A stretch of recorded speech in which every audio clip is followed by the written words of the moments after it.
Hey guys, Prison here, reprofiling my Zombie World Control deck from March 2020.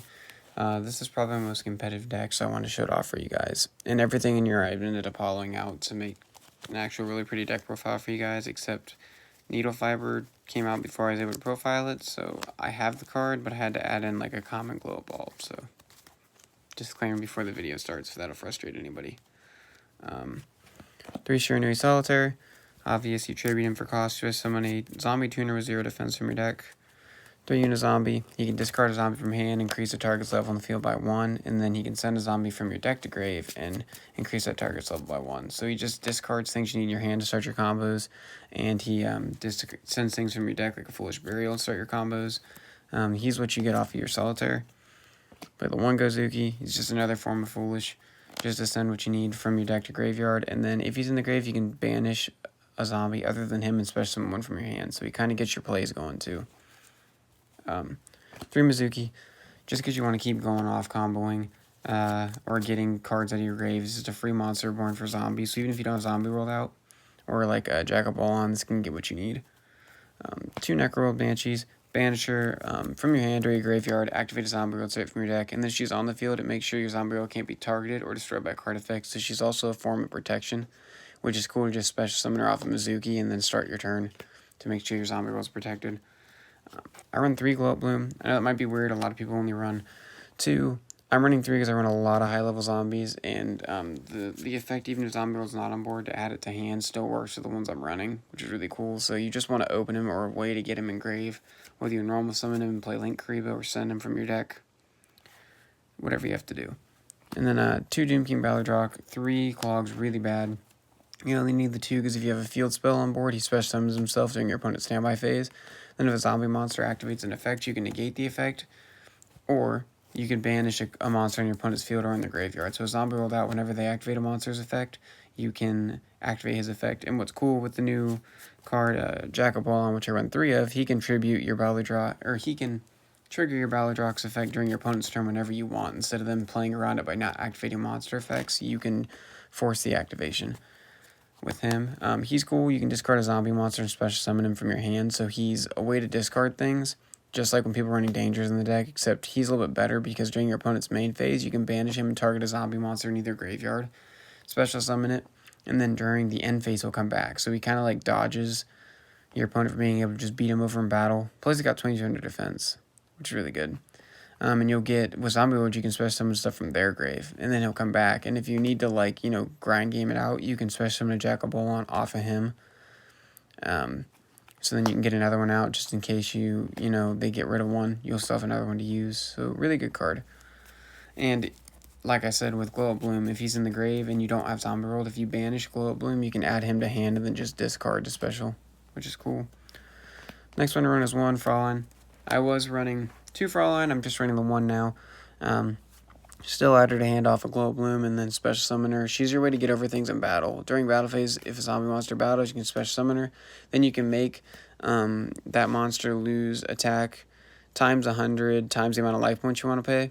Max 3,000. So if, let's say you attack into a Blue Eyes with your Ballardrock, you pay 300 to make it lose 300 attack. So then, well, I'm sorry guys, actually it gains, your zombie monster gains the attack. Hold on. Yeah, it gains the attack. I'm sorry, which makes it even better. That was why. Sorry, guys. It makes your zombie gain the attack, so it's not targeting your opponent's card either. So, like, if you can't, target it with card effects, you're giving your zombie more attack, so it's not even targeting their monster. So, like, if your Ballardrock would attack the Blue Eyes, they would gain 300 attack, making it 31 and beat over it. And then also, if Fraulein beats over something, you can special summon whenever it beats over to your side of the field. So, like, it can go upwards of a monster that's less than 3,600 if you pay the full 3,000 to attack over it and special summon it to your side of the field, which is really good. So it's just an all-around good card. If you want to run 2, I ran 2 for a long time and it worked just with this build. I cut the second copy for a 3rd Jack of All On because I feel like its interaction with Ballardrock is just more important. But yeah, that's it for the main zombies, guys.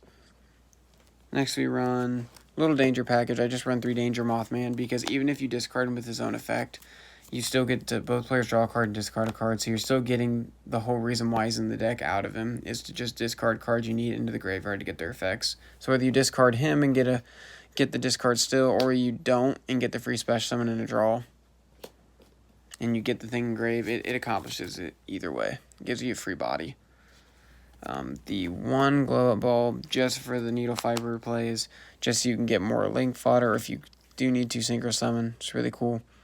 Sorry about the common. Like I said, I got the needle fiber late. I didn't think I was going to get it. But my friend Ryan hooked me up with a copy from his dual overload box, so added it in.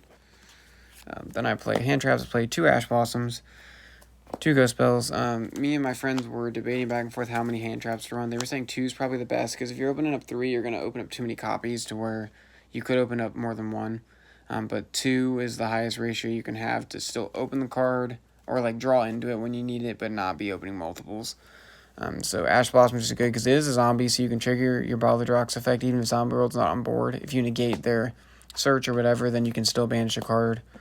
And then Ghost Spell's the same way. It's a zombie, so you can trigger your Balladrox, and I play it to protect your Balladrox and your Glow Up Bloom and your Necro Banshee from being called by the Graved or DD Crowed. Because when a card effect activates that includes any of the effects, one of them is banished a card from the graveyard, you can negate it with her. So it just protects your plays pretty much. Yeah, that's it for the hand traps. Alright, on the spells, 3 Zombie Worlds. Some people play 2, I play 3. It's how the whole deck works. You just want to make sure you have a copy. So as many copies you can run is good. 3 Super Polys. It's your album deck. It's just a really good card to run this format. Just discard a card, which helps this deck as you can send things you need from your hand to graveyard, fusion some of your opponent's cards. And what makes it even better is with Zombie World, you can go into your Nether Soul Dragon, which is really good.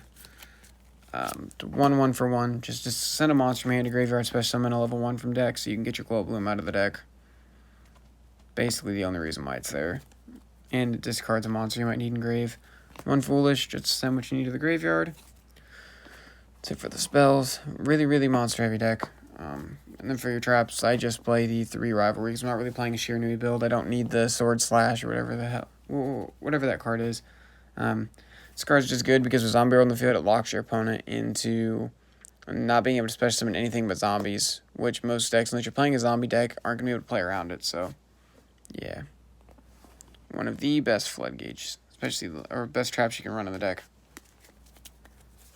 Alright guys, we'll go on to the extra deck now. Extra deck. I found myself tight for space, so hopefully you guys agree with some of my choices. If you don't, just give me what you'd run down in the comments. I'm always open to comments and suggestions. Play the 1 Linkuriboh. Just if you open up no way to get Glow Up Bloom and Grave, you can normal summon it, play Linkuriboh, and then start your plays. The 1 Needle Fiber, just to get the Glow Up Bloom out of deck to extend your combos, or if you really need to, you can special summon a Glow Up Bloom from deck and then link it away for Linkuriboh, so on and so forth.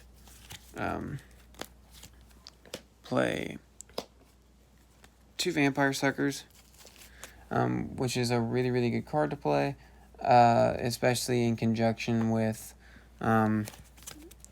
your Balladrox, because during your opponent's end phase, you'll be able to special summon him from the graveyard, which is really good. So,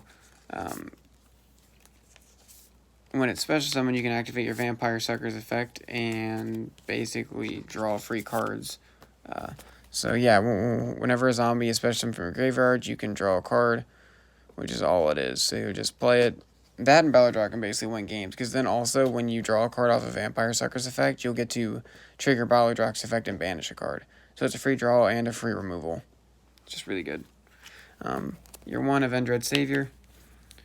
He's pretty good. If he battles a monster, you can send a zombie from your deck to grave, and then that monster loses attack equal to the level times 200. So you can send your Glow Up Blooms, your Necro Banshees to grave. Necro Banshees. On top of it, it helps get over things in battle that you can't get over with Balladrox's effect. So you can send a Balladrox from deck to grave, make something lose 1600 attack, and then have him in your graveyard. So get the thing you need in grave too. Then I played the 1 Unicorn just for spot removal. 1 Topologic Bomber Dragon. This card, I've been debating. I thought about Topologic Zeraboros, because you do banish a lot, so you can get more attack, or like Borlo Dragon. This one seems to be the easiest, because it's 2+ effect monsters, so if you have like a Vampire Sucker not using it 1 zombie, you can play him, and what's really cool with him, it's kind of what like the old Plant Link deck used to try to do, where like if you have Zombie World out in Topologic, let's say you use like Balladrox to special summon the Topologic. Well, during your opponent's standby phase, you'll special summon him. You can just play him in zone he points to, blow up the board, and it'll just kind of do what what 2 Fire King High of Target Runixes would do. He'll blow up everything in the main monster zone, and then during your standby phase, will come back and blow up everything again. So no matter what your opponent does, it's just an infinite loop. So, just really good. I like it a lot. I thought he was the best option. Plus, if you're trying to go for game, you can bash into your opponent and deal damage to him, which is really good. That's it for the links. On to the synchros. I'm playing one Desert Locust to play off of your Needle Fiber. Because if you play him and you have, let's say, your Glow Up Bloom or whatever else, you can sync, or anything for that matter. You can sync or summon with him on your side of the board. This can honestly be anything that you want to try to run. It's just a free monster that you can get off of the Holographer backs. If you don't want to run him because you have something better, you can run like I was running before that. I was running Nightmare Phoenix. So it's just whatever you guys want to do. It's a good 2400 defense. So yeah. One Cyframe Lord Omega. He's really good because he can work with all of your banished zombies that you've been banishing throughout the game. He can just send them back into your graveyard so then you can reuse them. And then on top of it, he's just really good disruption. So if your opponent is like, you'll play him, and then you can banish him and target a card in your opponent's hand and banish it. It's really cool until their next standby phase, I believe it is. Yeah, during the main phase. So you normally do it during their turn to neg a card out of their hand, so then they're playing with 4 cards.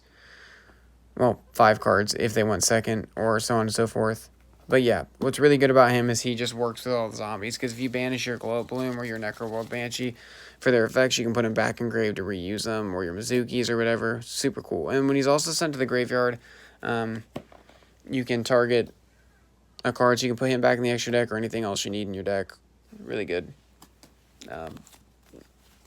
I play the 1 Red Eye Zombie Necro Dragon. He gains 100 attack for each zombie monster in the field and in the graveyards, which with Zombie World he can get really big. And then when another zombie is destroyed by battle, you can special summon zombie monster from the grave. Either grave to your side of the field. So let's say, and that's really cool because when Zombie World makes your opponent's monster zombies, like if you beat over their monster, you can just special summon a monster from their graveyard or your graveyard, depending. So it's just a really good beat stick, really good to swarm the board. Then I'm playing 1 Leo Keeper of the Sacred Tree. That's why the Desert Locusts are in. You can also put in more super poly targets. Like before I put him in, I was playing the 1 Earth Golem at Ignister for when I played Salamangrates. But you can also side this thing because it's really match specific. That's the only deck you're really going to use it for unless you play like an Ignister deck. If you see those. He's really cool with Desert Locust. Any of your level 4 zombies that are left on board, you can just play this and then sync with them into this. And it's just a big beat stick. So that's why he's in there.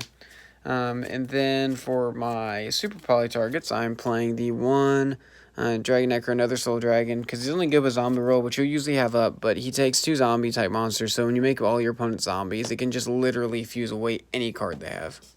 So really good. 1 Starving Venom Fusion Dragon, 2 Dark Monsters, most generic, most decks play darks, you can just take 2 of theirs, or do like your Balladrock on one of their monsters. Then my last one is 1 Predaplant Dragostapelia. I was playing Mud Dragon for a little bit, but it's 2 monsters with the same attribute and different types, and with a lot of decks right now, they either have different attributes, or if they are decks with the same attribute, they all really have the same type. So it's really for like weird like rogue matchups, where then you can put it in your deck. Like let's say you play against Stun and they don't seem to have a Fossil Dine out, you do like Border Patrol and like Banisher, like stuff like that. If Border Patrol or Inspector Border. There you go. Inspector Border is light.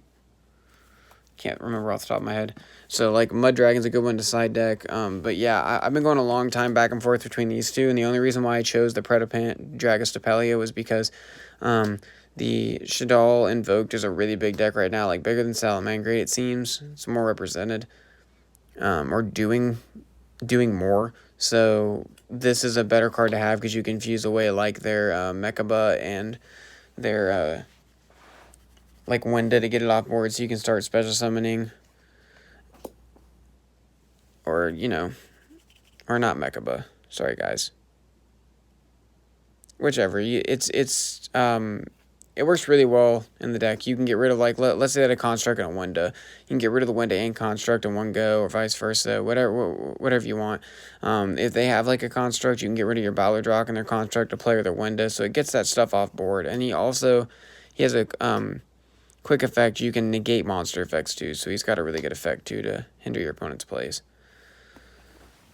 But yeah, that's it for my zombie deck, guys. Sorry, I normally know everything on the top of my head. There's just a few new cards that I've been testing out that I haven't learned fully. I want to make sure I give you guys my full reasonings for why I play some stuff, because I know I do play a weird build. But yeah, hope you guys enjoy. Like, comment, and subscribe, and I will see you guys later.